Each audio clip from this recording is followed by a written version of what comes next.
And a very good evening to you. Welcome to Politics 101. We're a little bit early tonight.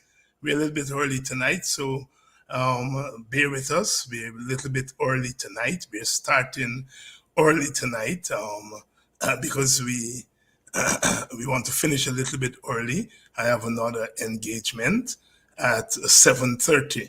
So we are starting early. Welcome to Politics 101. Welcome to Politics 101 on Wednesday evening, our midweek edition. And we're expecting Apostle London to stop by tonight, and we are going to be chatting about the issues in the news. Welcome to Politics 101.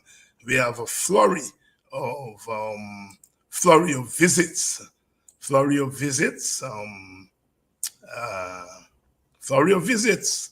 to Guyana. Former President of the United States, Bill Clinton, visited. I think he might have left today. We had last week the spy chief, the CIA head, the American CIA head. He visited, and of course the French Prime Minister came and visited, and the French are going to open an embassy in Guyana. Welcome to Politics 101. Welcome to all of you. As I said, we're starting a little bit early tonight. We're starting early tonight because I have another program at 7:30. Good evening. William is joining us from Toronto, Canada, Ontario. It must be cold out there. This is March. So it will be still cold in Canada. Welcome, Brenda Braffett, Louise Chapman, Marcia Fordyce, Cheryl Wharton. Welcome to Politics 101. Yes, we're a little bit early tonight. Welcome to Politics 101. A few things caught my eye today. The comments made by Bill Clinton, President Clinton, made some comments. He was asked by a reporter from Kaitro News about the contract, and of course he didn't criticize the contract, but he said that we have to spend what we get wisely.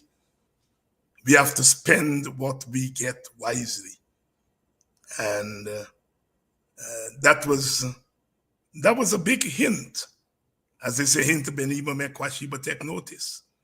He was hinting at the issue that many of us in the opposition and civil society has been raising.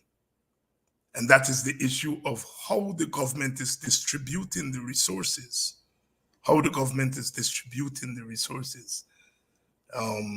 Bill Clinton said, spend it wisely. Welcome to Politics 101. Good evening to all of you. August, Conrad, Savitri Rose, welcome to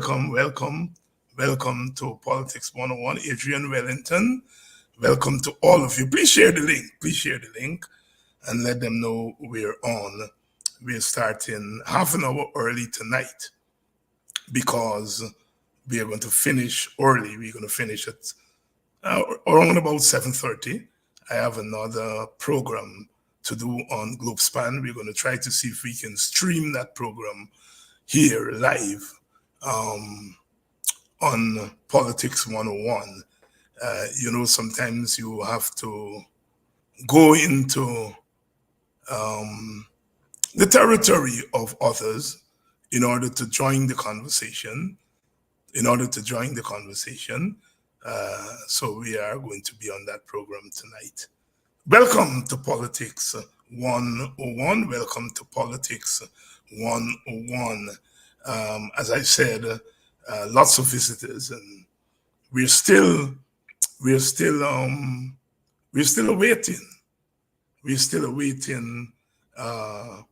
the the government still has not said anything to the Rights of the Child Commission. The Rights of the Child Commission, which asked the government to explain the banning of the 2 school children from the matrimony competition. And according to the news today, they are still waiting on the government to give an explanation. They're dragging their feet. They have not given any explanation to date. Any explanation to date. Any explanation to date. The hearings before the United Nations Committee on Human Rights, riveting, and the French representative accused Mr. Shearer of paying more attention to blaming the previous government rather than talk about their stewardship. And I'm glad they were called out on that, because that's an old tactic of governments. When you confront them on their stewardship, they point to what the government before them did. In many regards, trying to justify what they're doing by saying the others did that, so why are you asking us about doing it? It's an old tactic. It's an old tactic of governments. And the PPP is very good at that. They always talk about the PNC rigged elections and the PNC rigged elections, and that is meant to hide the fact that they are rigging elections today. It's documented, the PNC rigged elections, and no party is going to come out and say we rigged elections. So you don't expect PNC members to say that.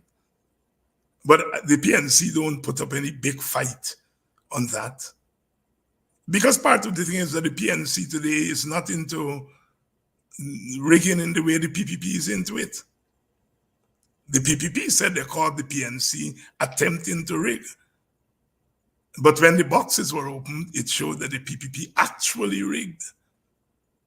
But in trying to talk about what the previous government did, good evening to all of you. I noticed Washington, D.C. is in the house. Washington, D.C. is in the house. I noticed New Haven, Connecticut is here. Welcome to all of you. Welcome to all of you. Yes, we're starting a little bit early tonight because we are going to finish early. And Apostle London is going to join us at some point for us to talk about the issues of the day. You all notice what the Venezuelans are doing.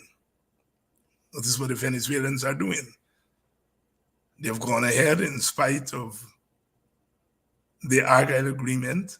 They've gone ahead and they've passed a law making Essequibo a state of Venezuela. And our government has responded, but our government has to take responsibility, because in many regards, they have enabled the Venezuelans. They should not have gone to that meeting. Should not. Because what the Venezuelans wanted to do was to tie the Guyana government up in knots. The Venezuelan position is that the land is under dispute. The territory is under dispute. Guyana position is that there is no dispute. And if there's no dispute, then there's nothing to talk about. Talk to us, as we would say in Guyana, see you at the court. And that is what we should have been telling Venezuela. See us at the ICJ. We have nothing to talk about. We have nothing to talk about. There's no dispute. But we went there and signed that Argyle Agreement, in effect, the recognition of our weakness. Yes, militarily, we are no match for the Venezuelans. But if we do our diplomatic work, and try to win the international community on our side.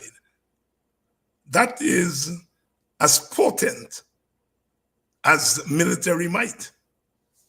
But since our government never had Venezuela on the front burner, they were caught flat-footed. I don't know how you can find all that amount of oil and gas that's being found. And with the finding of oil and gas, the big countries become involved. I do not know how, as a country, you can have that situation and don't feel that the Venezuelans would respond. Of course they will respond. And any serious government would have been prepared. We would have had our people going through the Caribbean, trying to win Caribbean governments on our side. The Venezuelans used their oil and gas to win the Caribbean leaders over to their side. And we sitting on our laurels. Because we have a government that is less concerned about the national sovereignty of the country, and they're more concerned about their survival in office. And so foreign policy is not something that they're into. It's not something that they're into. If they were into foreign policy and they were taking Venezuela seriously, they would have been anticipating what Venezuela is doing. And they would have engaged in a lot of diplomacy so that when the Venezuelans would have made their move, we would have been ready. I am sure that there are other Caribbean leaders that we could woo to our side. Maybe Ralph Gonzalez and Mia Motley are far gone and they cannot be redeemed. But I'm sure there are other Caribbean leaders who we could bring to our side. I do not know that the kind of diplomacy that is needed for that is being done. There's nothing stopping us from putting together a package, a CARICOM package,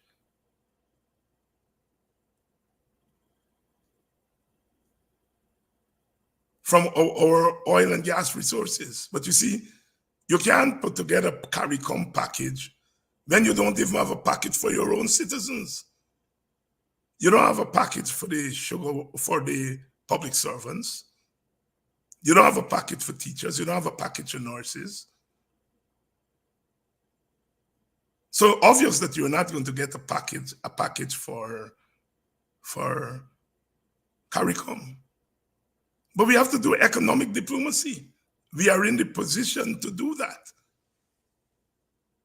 We are in the position to do that. When the United States give aid to countries around the world, you think it's because they're nice? I'm sure the Americans are nice. I'm not saying they're not nice. But when America give aid, humanitarian aid, economic aid, money, whatever they do, military aid, they're doing it in pursuit of their own interests. At the end of the day, it's America's interests. And we are now in the big league, and we have to begin to think that way. Good evening and welcome to Politics 101. Yes, we started a little bit early tonight. We started a little bit early tonight because we are going to stop a little bit early, as I have another program that is starting at 7:30. So you all saw the news that the government is now recruiting nurses from Bangladesh. They're now recruiting 500 nurses from Bangladesh. 500 nurses. And they have hired a recruiting firm to do it for them. That scheme has a lot of subtext. A lot of subtext. First of all, you know, the money that you're going to pay those nurses that you are recruiting is far more than you are prepared to pay our nurses, Guyanese nurses. You have to give them a package. You have to give them allowances, housing allowance, travel allowance. They have to bring their family. So you bring in a nurse, that nurse has a wife or a husband and 5 children. You have to bring all of them. And if you take all of that money you're spending on recruiting these nurses, plus the money you're paying the company to recruit them, why not give that money as wages to the nurses you have now? What is preventing you from doing that? You're giving that money to nurses you're recruiting. What is preventing you from giving it to your own nurses? Can anybody answer that question? I am sure we all know the answer to the question. Those nurses belong to a political constituency that is not the PPP's constituency.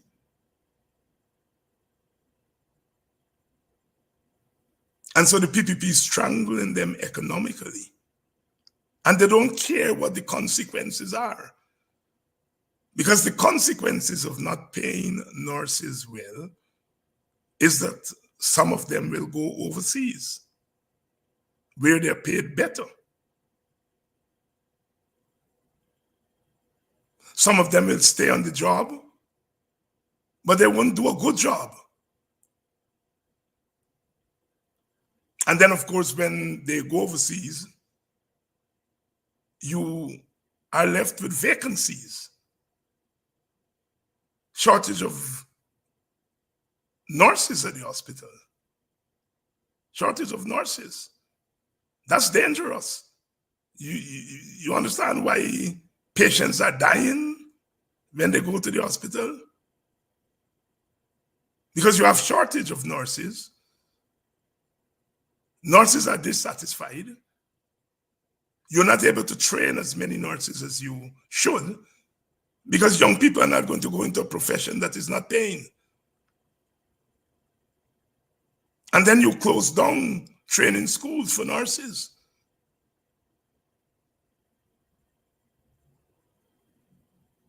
And then you're recruiting nurses from Bangladesh. And in an ethnically sensitive society, you must know that if you're going to recruit nurses from Bangladesh, that African Guyanese and maybe Amerindian Guyanese would think that you have an ethnic reason for doing so. You can't stop them. No, I don't know. I cannot tell you I go into the leaders' heads, and I know that they are recruiting from Bangladesh for ethnic reasons. I don't know that. But given the ethnic situation in Guyana and how ethnicity is linked to elections, then it is not far-fetched to link the recruitment of Bangladeshi nurses to part of the political plan of rigging an election.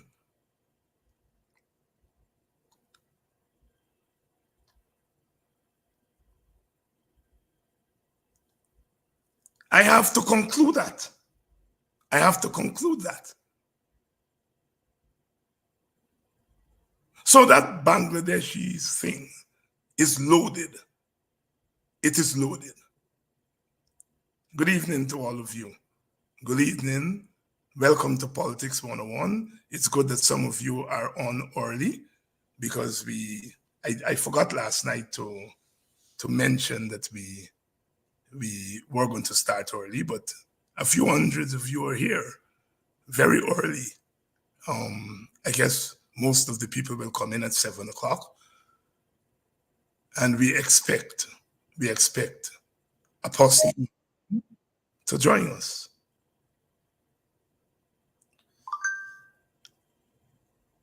Good evening. My question, Dr. Hines, what is the unions doing about the situation? And the representative of those nurses from court is asking that question. Court, unions have been weakened in Guyana. And the weakening has come from, we have to see it from two angles. The government has weakened unions, and governments all over the world have sided with capital over labor, and so they've weakened labor unions. And in some respect, the union leaders have either acquiesced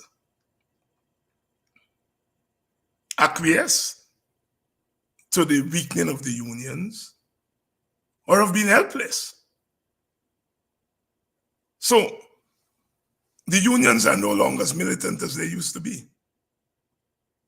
Unions are no longer as militant as they used to be. They've been beaten up by the governments, and some of them have acquiesced. Some of them have given up. You take a union like the Public Service Union. After the arbitration award in 1999 by the Armstrong Arbitration Committee, the government has literally killed the Public Service Union. But if we look at it from another way, where is the fight from the union? Where is the fight back from the union? Where's the fight back from the union? And I think that is what a lot of people are asking. It's two ways. Unions get beaten up, but unions are expected to fight back. And so the unions are in very bad shape. That is why the teachers' action was so heroic. And that is why I was disappointed, slightly disappointed, when some of our people said that the teachers lost. You know, teachers didn't lose. The teachers were coming up against an anti-union government. So long as the union is not attached to the PPP, the government is blasting that union. So the teachers are coming up against a government that doesn't like their unions. Dr. Hines, do you think there is a logical reason for the silence of the coalition? Please respond. Thank you, sir. Silence of the coalition on what? On what issue? The coalition holds a press conference. Well, I mean, the PNC holds a press conference. The AFC holds a press conference every week. So I don't think they're silent. If you can tell me what issue are you talking about? Are you talking about the issue of the teacher strike? I don't know. If I get the issue, then I may be able to answer. Doctor, if the union cannot do the people's work, then the leader should resign. I'm talking about Patrick Yard. That is a logical conclusion to arrive at, Orin. You're not wrong. You're not wrong. You're not wrong. If the leadership is not doing the work, then the members of the union should put leadership that is better to serve them. I don't know.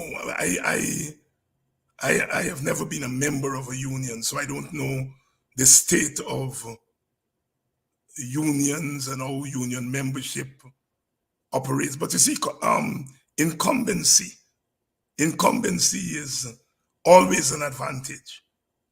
If you are the leader or part of the leadership and you go into an election, you have an advantage. Incumbency, people know you, you have name recognition, you control the machinery.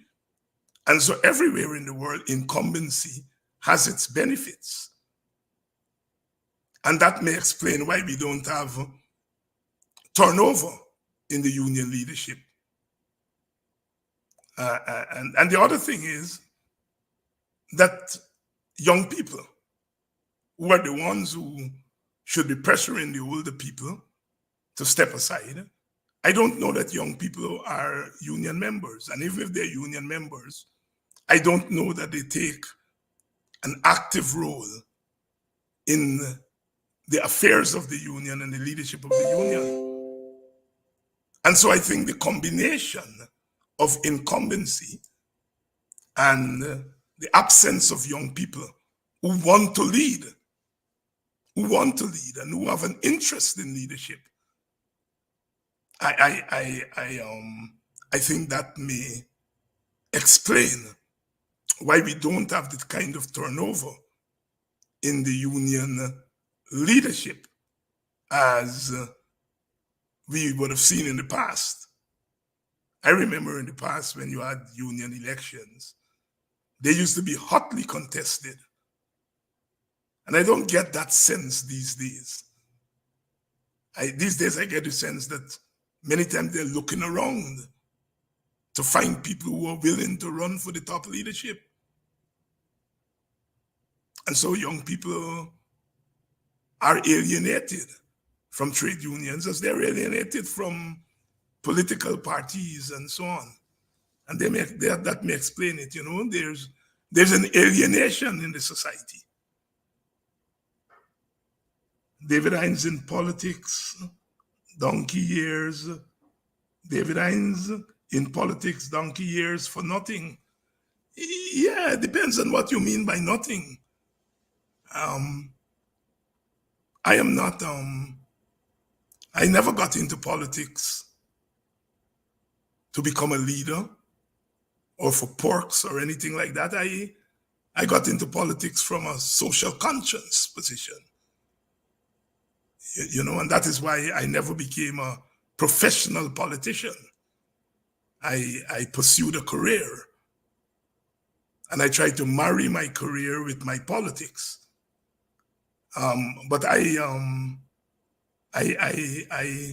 didn't get into politics to become a leader of anything or to become a minister or anything of that sort. It never entered my mind. Yes.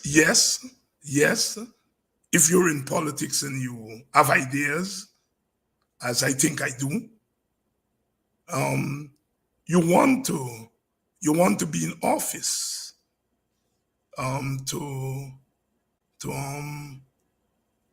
to put those ideas into practice. So I am not against being in politics, being in office and all of that. But that's not what I wake up every morning and think about.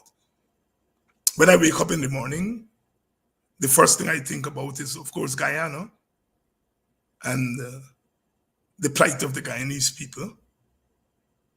And the first thing I think is, how can I contribute to easing that burden? I don't start off by saying, I wake up this morning and I'm trying to see how I can get into power, to become the leader of this party and all of that. I do not come from that political tradition. I do not come from that. But don't get me wrong. I am not against public service. I'm not against being in leadership and all of that thing. I'm not. It's just that I am not, that's not my original motivation. I got into politics at age 15. It was at the level of village politics, and by the time I was 16, 17, I joined the WPA. And what motivated me as a teenager was social justice. Social justice. Social justice.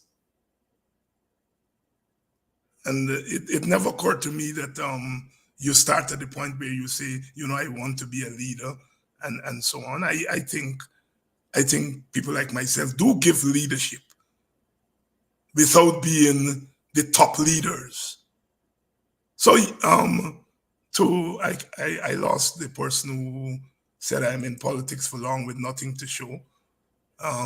That's my answer to it. Yeah, that's my answer to that. The coalition, let me see, the coalition was bought out by the oil companies to be quiet, hence their silence. The oil companies have the capacity to buy out everybody, not just the coalition. The oil companies have bought out the government. And even if they buy out the coalition, they are in opposition. But they've bought out the government too. I don't know that they've bought out the coalition, but they've bought out the government. The government is demonstrating that every day. The government is demonstrating that every single day. Mr. Jack Dio is a bad man when it comes to everything.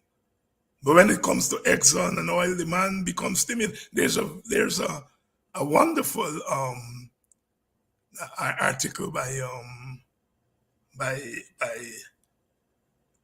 JHK Lal, which I posted on my website today, that you all should read. Let me see here if I can bring it up for you all.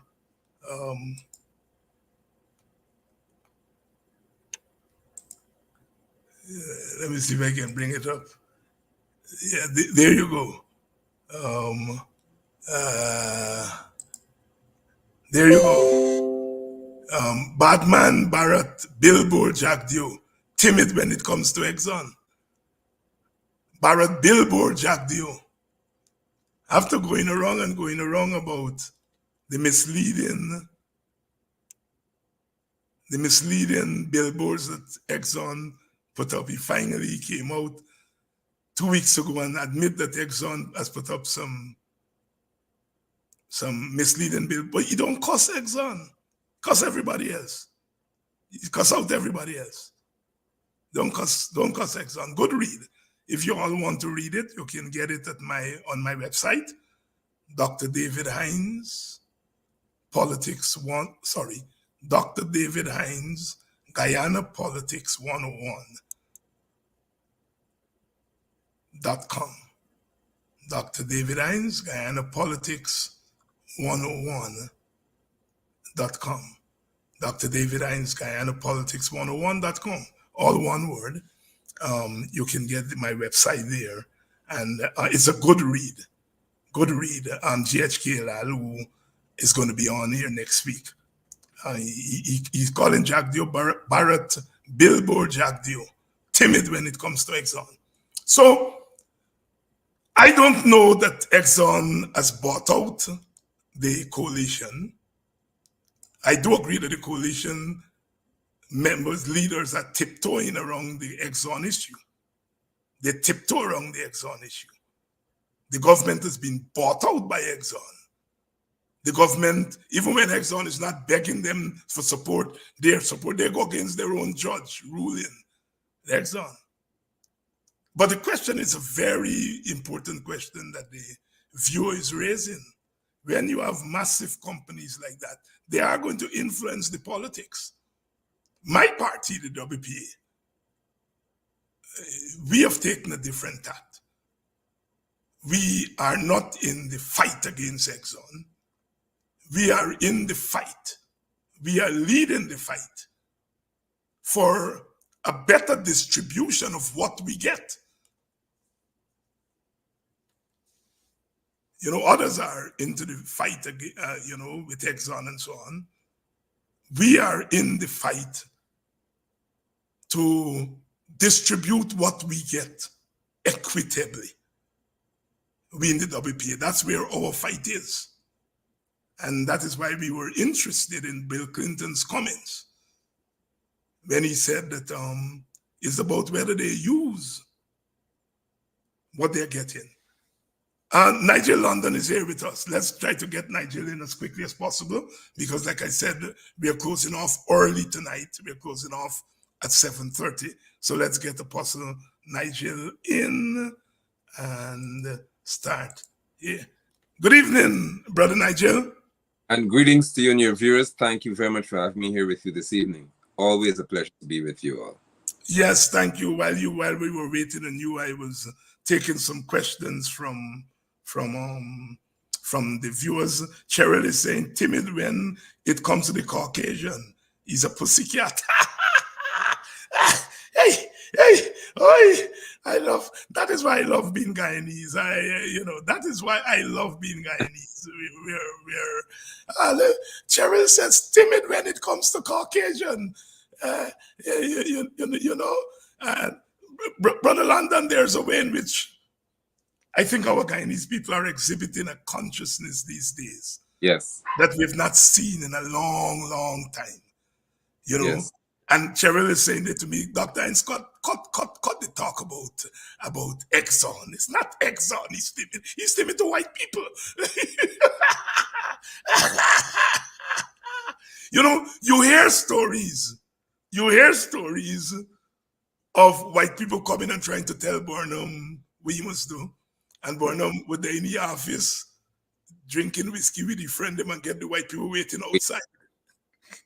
My elder Kwayano tell us stories of white people coming into the country, and he never used to meet them in Georgetown. They had to go up to Buxton if they want to. And that's the first thing. So he wouldn't drink whiskey and keep them waiting. He said, come in my village, come in my poor village. And when you come, you will come to my school, County High School, a little Brocadong building. And they used to there was a way in which that generation dealt with white people. No matter how powerful they are, they dealt with them in a certain way that I think this generation doesn't quite understand. Your comments? I appreciate that, and thank you for raising that issue, because I believe strongly that I may have been born, that I'm 50 years old, I may have been born before, as they would say, because I really do not understand how our people are kowtowing to these neo-colonialists or colonizers. And for the viewers, neo means new, and the colonizers, of course, speak for itself. These people seek to dominate and to control us from afar. And then they also do that by extending their tentacles into our territories.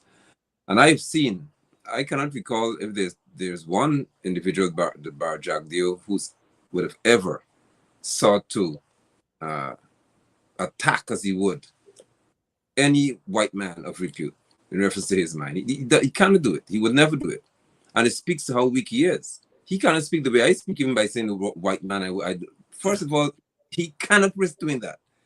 It could be that he knows why he wouldn't be able to do it, because he knows who has him where he is, dangling there for so long. But our people have arisen, I must say, that in a younger generation, they're understanding to a great extent the role that these people are playing in infiltrating our land and taking our resources from it. And that is what I think is awakening our generation. But in reference to our political leaders, many of them, even on the other side, the opposition side, they're very weak when it comes to these outer bodies, I call them.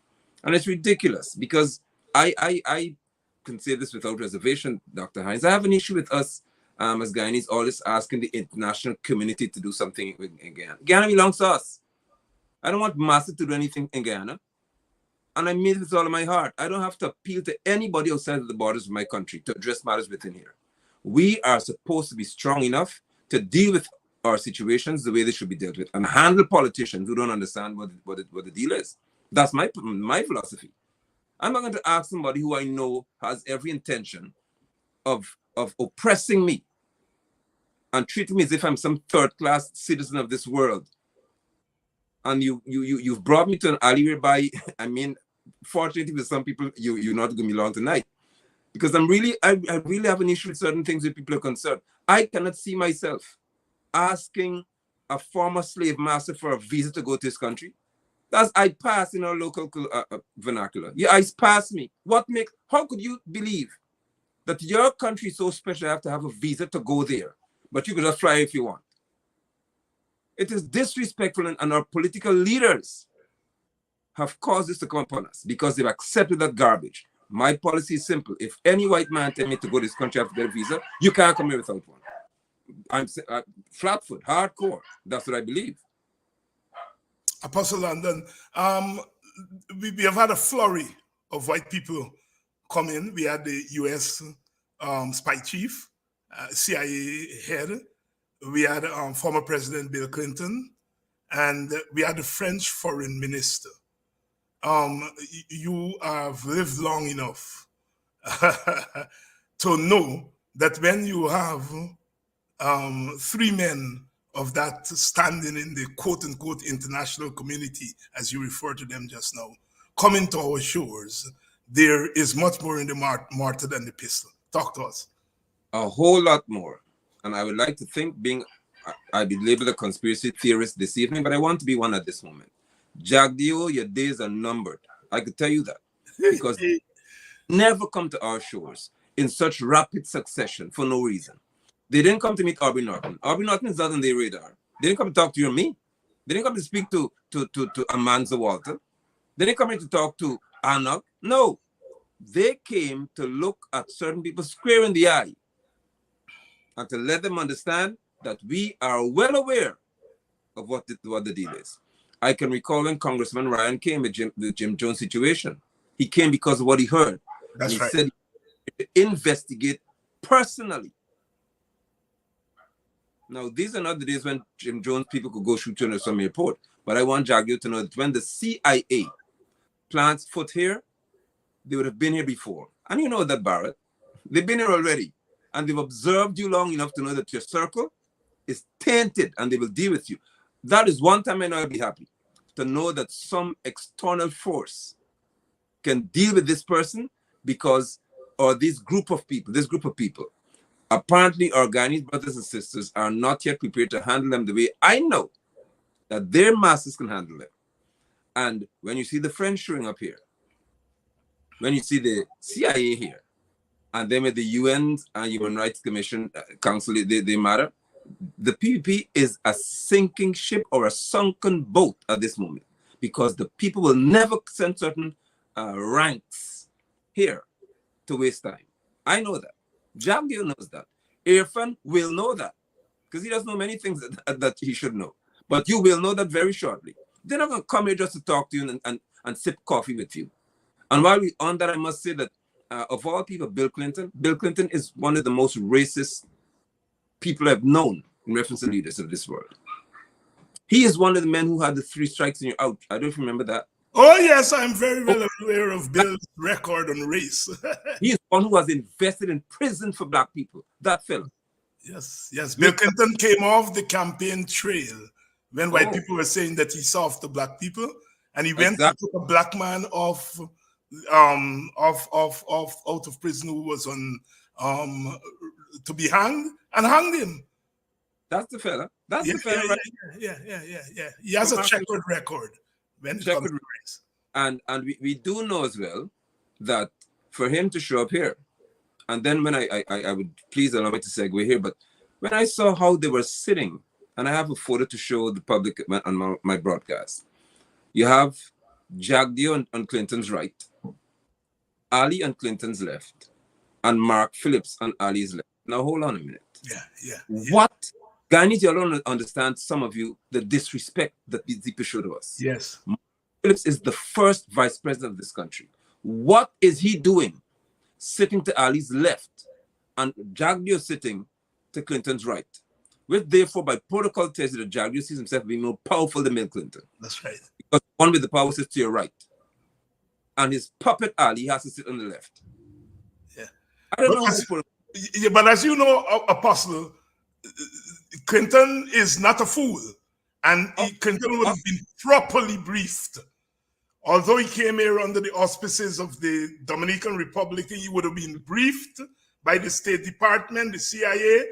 And if you notice his comment, which I have highlighted, when they asked him about the contract, he brushed that off, of course, because he's not going to say the contract is, but it's what he said after. He said it's how they use the money that they're getting. He knows that that is an issue. And he doesn't have to say it as you will say it or I will say it. But you are right when you say the days are numbered. Dr. Jeffrey last night on this program said they've concluded that the PPP is a humbug. So the two of you agree on that. Go right ahead. Correct. And from the PPP keeps selling itself out publicly. We don't have to work anymore. Those of us on the social media platforms and activists, as they label us, we don't have hard work to do anymore. The PPP is sinking themselves publicly.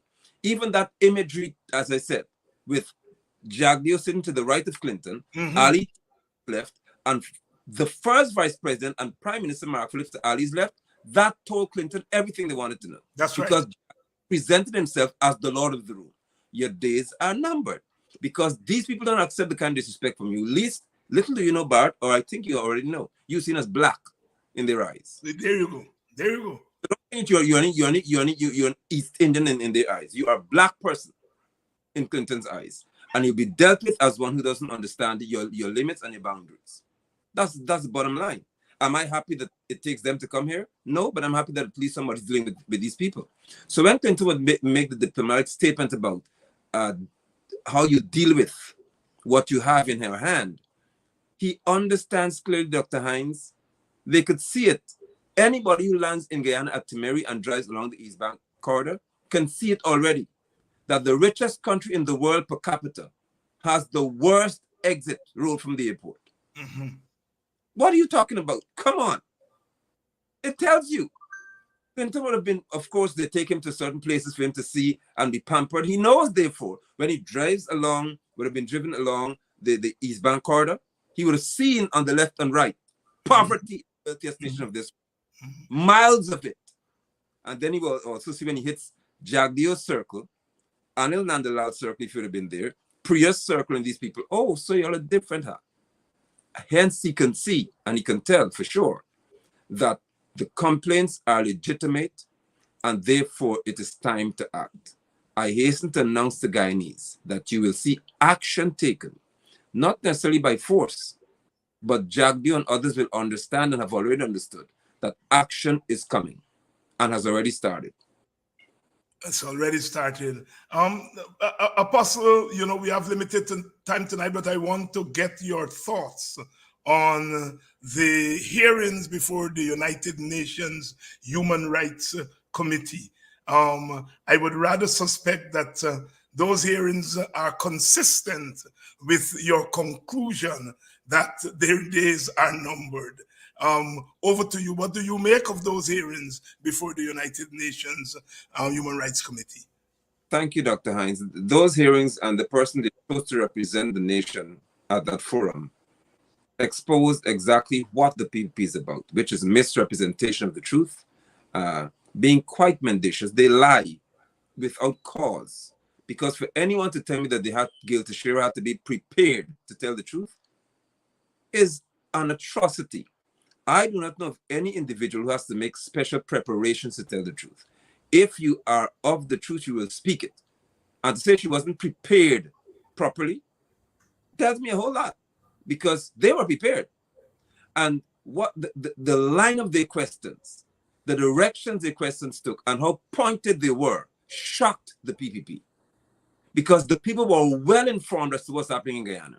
Even the name Dr. Vincent Adams came to the fore. An individual was mentioned.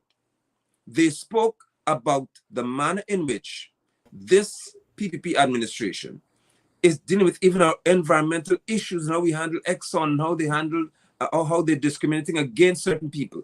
The United Nations Human Rights Committee would have been duly informed. And what is the most upsetting thing to me is when Teixeira had the gall to say that with Sue Jerome's situation, that no one reported to the police, and as a result, no investigation was launched. Gail Teixeira should be jailed for life. Forever. She should never walk the street free again. And I normally say in jest to people, all I need is 24 hours to lead Guyana. I want to be a 24-hour president. Because the people that I will deal with, you will never hear from them again. Just 24 hours I need. And Guyana would be paradise. Because I can't see her telling me that if Jagdio said, he said it, it's on video evidence that he interacts with business people, not as Minister of Finance, because he's not that. He meets with business people. Yes, I do talk to them, he said. And then he would present it to cabinet and stuff like that. And to share it, the police could hear certain things and see certain reports being leveled against his maid. And Jagdio would get off because Teixeira said that nobody reported to the police. Well, I want to ask the question tonight. Who reports to the police when Kanu goes to kick down people though to search for drugs? Does anybody have to report on that? When they go burning marijuana fields, do people have to report on that, or they go searching for it? They're suspicious of something, to go searching. When police stop me or stop an ordinary Ghanaians, as they call it, and want to search our cars because somebody reported that, what nonsense are you telling us as a people here? Gail Teixeira should be in jail. I mean that with all of my heart, because she has insulted us as a nation. She has made us look as if Guyana is led by morons, which we are actually, but we are not. We don't consist of morons in our society on a larger scale. Just a few of them. And I'm very, very upset at that interaction. She is an embarrassment to the state. You made reference to the quality of questioning and the quality of the people on the committee, and the fact that Gail Teixeira did not expect that kind of scrutiny. My own thesis is that the logic of the regime change has taken them where they are. The logic of the regime change means that they feel that they are law unto themselves, then they can poke their finger in anybody's eye. They're giving the Americans what they want, they're giving the Europeans what they want, they're giving Exxon what they want, and they believe that that is enough, they can do what they want. Not the lack of understanding of international relations, lack of understanding of how big countries operate. You can give them everything they want from you.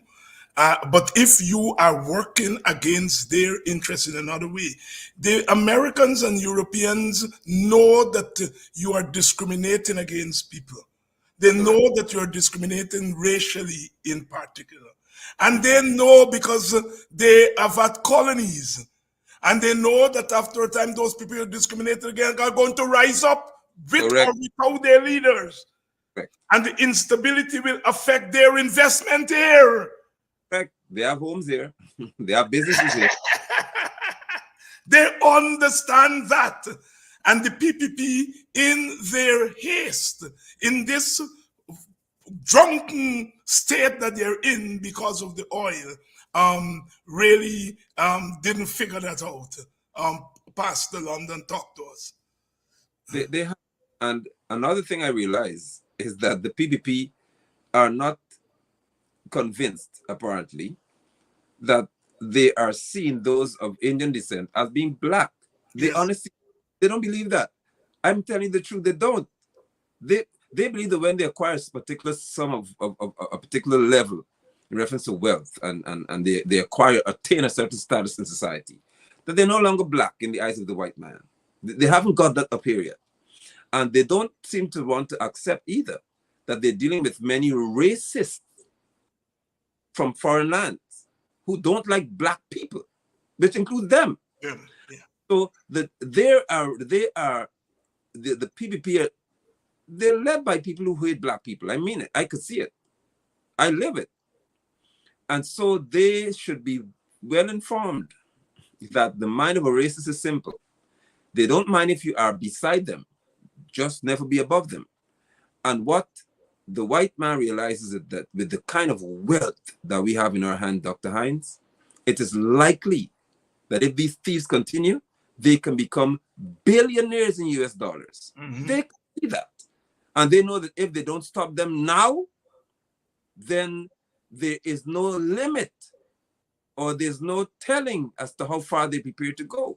Because look at the kind of characters the PP is known to have around them. The one who was an Interpol list the other day. Look at the kind of characters they have around them. Mm-hmm. They are known to be interacting closely with criminals. That's the best they can produce. Dr. So the people have to rein them in very early. Dr. Clive Thomas referred to it a few years ago as the criminalization of the state, the merging of the criminal underground with the state. Apostle, I have to run away to another program. Will you come back tomorrow night? I would not mind doing so. Okay. to be here with you for the discussion, because I really am refreshed by interacting with you and your viewers. All right, so you'll come back tomorrow night and we'll pick up the discussion. We have our usual guest, Dr. Vincent Adams, so the two of you will, and I think you appeared with him before. I think, well, he's a Linden man. He's a Linden man, so you're all going to be banking me tomorrow night, right? So, yeah, so tomorrow you'll come back because we have to talk about the recruitment of the nurses and all these things, and you have to tell us what's happening up there at Linden, because something is always happening at Linden. All right? So, viewers, tomorrow night, Pastor London is going to come back and we will continue the discussion. As I said, I have to scamper away to go and do another program, but I'll be back tomorrow night for the full session. Pastor London, thanks very much for coming on tonight, and I'll see you tomorrow night. And to you, my listeners, my apologies. We started a little bit early at 6:30. I didn't give notice. Some people were on, some were not on. But tomorrow night we're going to go. We're going to go the full. We're going to go the full throttle, and we'll take back the time that we lost tonight. So until tomorrow night, be good, be good, be good, and I'll see you then.